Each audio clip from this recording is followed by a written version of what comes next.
Rise of nationalism in Europe और नमस्कार। आज हम बात कर रहे हैं क्लास 10th हिस्ट्री की किताब India and the contemporary world 2 के चैप्टर 1 पर। चैप्टर का नाम है the rise of nationalism in Europe, यानी यूरोप में राष्ट्रवाद का उदय। ये चैप्टर सिर्फ स्कूल एग्जाम्स के लिए ही नहीं, बल्कि आगे चलकर यूपीएससी, एसएससी, सीडीएस और स्टेट पीएससीज जैसे सरकारी एग्जाम्स की तैयारी करने वालों के लिए भी बहुत जरूरी है। हाँ बिल्कुल। ये चैप्टर हमें समझाता है कि कैसे यूरोप में वो पुराने वाले साम्राज्य धीरे धीरे खत्म हुए और उनकी जगह राष्ट्र राज्यों ने, मतलब नेशन स्टेट्स ने ले ली। यानी ऐसे देश जहां लोग सिर्फ राजा की प्रजा नहीं बल्कि नागरिक हैं, जिनकी एक अपनी पहचान है, अपना इतिहास, अपनी संस्कृति। और ये सब बदलाव क्रांतियों, युद्धों और नए विचारों से आया। अच्छा, तो इस सफर को शुरू कहाँ से करें? किताब में एक पेंटिंग का जिक्र है सबसे पहले, 1848 की। फ्रेडरिक सोरियू एक फ्रेंच कलाकार थे। उन्होंने एक सपना देखा था कि दुनिया के सारे देश अपने अपने झंडों के साथ स्टैचू ऑफ लिबर्टी की तरफ बढ़ रहे हैं, जैसे कोई जुलूस हो। हाँ बिल्कुल, वो एक तरह का यूटोपियन सपना था, मतलब एक आदर्श दुनिया का सपना। ये पेंटिंग उस समय की उम्मीद दिखाती है कि भविष्य में देश राजाओं के नहीं, नागरिकों के होंगे, लोकतांत्रिक होंगे, गणतंत्र होंगे। पर ये नेशन वाली फीलिंग ये आई कहाँ से? शायद फ्रेंच रेवोल्यूशन से। सही पकड़ा, 1789 की फ्रेंच रेवोल्यूशन वो एक बहुत बड़ा टर्निंग पॉइंट था। उसने ला पाथरी यानी पितृभूमि और ले सितोयन यानी नागरिक जैसे विचार दिए। मतलब जमीन सबकी है, लोग नागरिक हैं, सिर्फ प्रजा नहीं। नया तिरंगा झंडा आया, राष्ट्रगान बना, एक तरह से राजाशाही को चुनौती दी गई और ये बात फैली कि भाई देश तो लोगों से बनता है, राजा से नहीं। बिल्कुल। और फिर उसके ठीक बाद एंट्री होती है नेपोलियन बोनापार्ट की। उसका शासनकाल था 1799 से 1815 तक। अजीब बात है, उसने लोकतंत्र तो खत्म कर दिया, पर उसने जो नेपोलियनिक कोड लागू किया 1804 में, उसने अनजाने में राष्ट्रवाद को फैला दिया। कैसे? मतलब उसने क्या किया उस कोड में? उसने पूरे यूरोप में जहां जहां उसका कब्जा था, कानून के सामने बराबरी ला दी, संपत्ति का अधिकार सुरक्षित किया, प्रशासनिक व्यवस्था एक जैसी बना दी, वजन और नाप के पैमाने एक जैसे कर दिए। इससे व्यापार आसान हुआ। अरे वाह! तो मतलब एक तानाशाह ने अनजाने में लोगों को एक होने का एहसास दिलाया।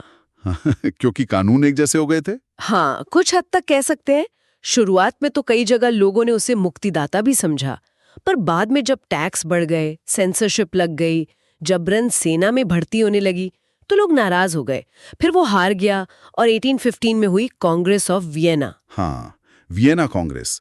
यहां तो पुरानी ताकतों ने, जैसे ऑस्ट्रिया, ब्रिटेन, रशिया, प्रशिया, कोशिश की होगी कि सब कुछ पहले जैसा कर दें, राजशाही वापस ले आएं। वो ऑस्ट्रिया के चांसलर थे ना, मेटरनिच, वो तो बदलाव के सख्त खिलाफ थे। बिल्कुल, मेटरनिच का ही दबदबा था वहां। कोशिश यही थी कि राष्ट्रवाद और उदारवाद के विचारों को कुचल दिया जाए। फ्रांस में बोर्बन राजाओं को वापस गद्दी पर बैठा दिया, सीमाएं ऐसी बनाई कि फ्रांस फिर ना फैल सके। लेकिन विचार कहाँ रुकते हैं? 1830 और फिर 1848 में पूरे यूरोप में फिर से क्रांतियों की लहर आ गई। अच्छा, कहाँ कहाँ? France, Germany, Italy, Poland, Ottoman साम्राज्य के हिस्से। हर जगह लोग संविधान मांग रहे थे, प्रेस की आजादी मांग रहे थे और सबसे बढ़कर एक राष्ट्र के रूप में जुड़ना चाह रहे थे। भले ही ये क्रांतियां, मतलब 1848 वाली, पूरी तरह सफल नहीं हुई शायद, पर इन्होंने माहौल तो बना ही दिया होगा, खासकर जर्मनी और इटली के एकीकरण के लिए। एग्जैक्टली, यहीं से स्टेज सेट हुआ। जर्मनी के एकीकरण का क्रेडिट जाता है प्रशिया के चांसलर ओटो वॉन बिस्मार्क को। उनकी पॉलिसी मशहूर है blood and iron. Blood and iron मतलब कूटनीति और जरूरत पड़ी तो युद्ध। उन्होंने प्रशा की सेना और नौकरशाही की मदद ली और 3 बड़े युद्ध लड़े। ये याद रखने जरूरी है। पहला डेनमार्क के साथ 1864 में, फिर ऑस्ट्रिया के साथ 1866 में और आखिर में फ्रांस के साथ 1870-71 में। और इन सब में प्रशिया जीता। हाँ, और 1871 में वर्साई के शीश महल में प्रशा के राजा काइजर विल्हेम I को एकीकृत जर्मनी का सम्राट घोषित कर दिया गया। वाह! और इटली, वो भी तो बिखरा हुआ था। बहुत ज्यादा, कई सदियों से अलग अलग राजवंश, पोप का शासन। सिर्फ सार्दिनिया पीडमोंट ही एक इटालियन राजघराने के हाथ में था। यहाँ 3 नाम बहुत अहम हैं। हाँ। जुसेपी मजीनी, जिन्होंने यंग इटली बनाया था, उन्हें कह सकते हैं एकीकरण की आत्मा। बिल्कुल।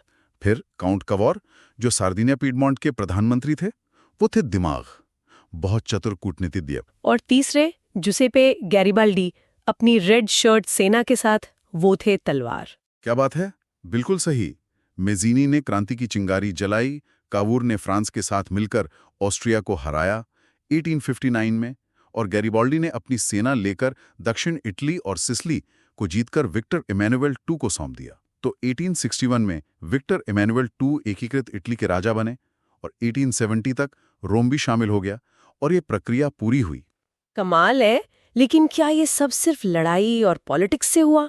संस्कृति, भाषा, लोक कथाएं, इनका कोई रोल नहीं था? अरे, बहुत बड़ा रोल था।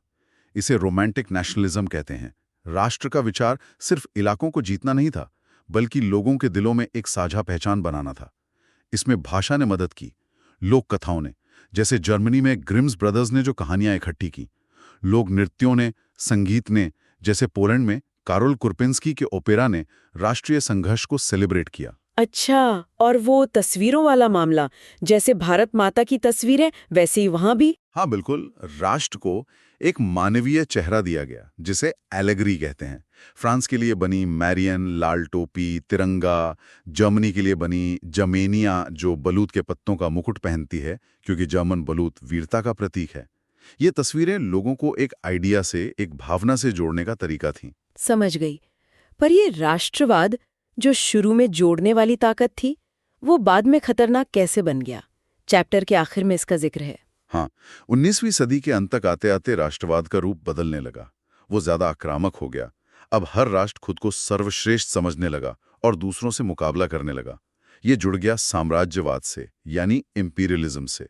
बड़े यूरोपीय देश एशिया और अफ्रीका में उपनिवेश बनाने की होड़ में लग गए। और यूरोप के अंदर, खासकर वो बाल्कन वाला इलाका? हाँ, बाल्कन्स तो एक पाउडर केक बन गया था, मतलब बारूद का ढेर। वहाँ ऑटोमन साम्राज्य कमजोर हो रहा था और कई अलग अलग जाति समूह अपनी आज़ादी और अपना राष्ट्र बनाना चाहते थे। उनमें आपस में भी जलन थी और बड़ी यूरोपीय शक्तियाँ, रूस, जर्मनी, इंग्लैंड, ऑस्ट्रिया हंगरी, वो भी अपने फायदे के लिए इस इलाके पर नजर गड़ाए हुए थी। उनमें आपस में भी खूब तनातनी थी।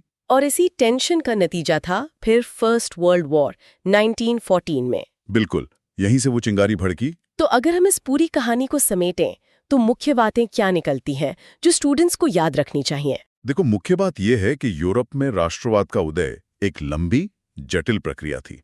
फ्रेंच रेवोल्यूशन 1789 ने बीज बोए, नेपोलियन ने अपने कोड 1804 से अनजाने में इसे फैलाया, कांग्रेस ऑफ वियना 1815 ने इसे दबाने की कोशिश की, पर 1830 और 1848 की क्रांतियों ने इसे फिर जिंदा कर दिया। जर्मनी का एकीकरण, बिस्मार्क, ब्लड एंड आयरन, 3 युद्ध 1871 में पूरा किया, और इटली का एकीकरण, मजीनी, कवूर, गैरिबाल्डी 1861-70 में पूरा। इसके सबसे बड़े उदाहरण हैं। संस्कृति, भाषा, प्रतीकों, रोमांटिसिज्म, एलेगोरी ने लोगों को जोड़ा, लेकिन आखिर में यही राष्ट्रवाद आक्रामक होकर साम्राज्यवाद से जुड़ा और फर्स्ट वर्ल्ड वॉर 1914 का कारण बना। ये डेट्स 1789, 1804, 1815, 1848, 1871 और 1914, और ये नाम एग्जाम्स के लिए बहुत महत्वपूर्ण है। बिल्कुल। और जाते जाते हमारे सुनने वालों के लिए एक सवाल छोड़ जाते हैं। यूरोप में जो ये राष्ट्रवाद का विचार पनपा, जिसके हमने पॉजिटिव और नेगेटिव दोनों पहलू देखे, उसने दुनिया के बाकी हिस्सों को, खासकर हमारे अपने देश भारत के स्वतंत्रता संग्राम और राष्ट्र बनने की सोच को कैसे प्रभावित किया होगा, इस पर जरूर सोचिएगा। अगली बार फिर मिलेंगे। नमस्ते।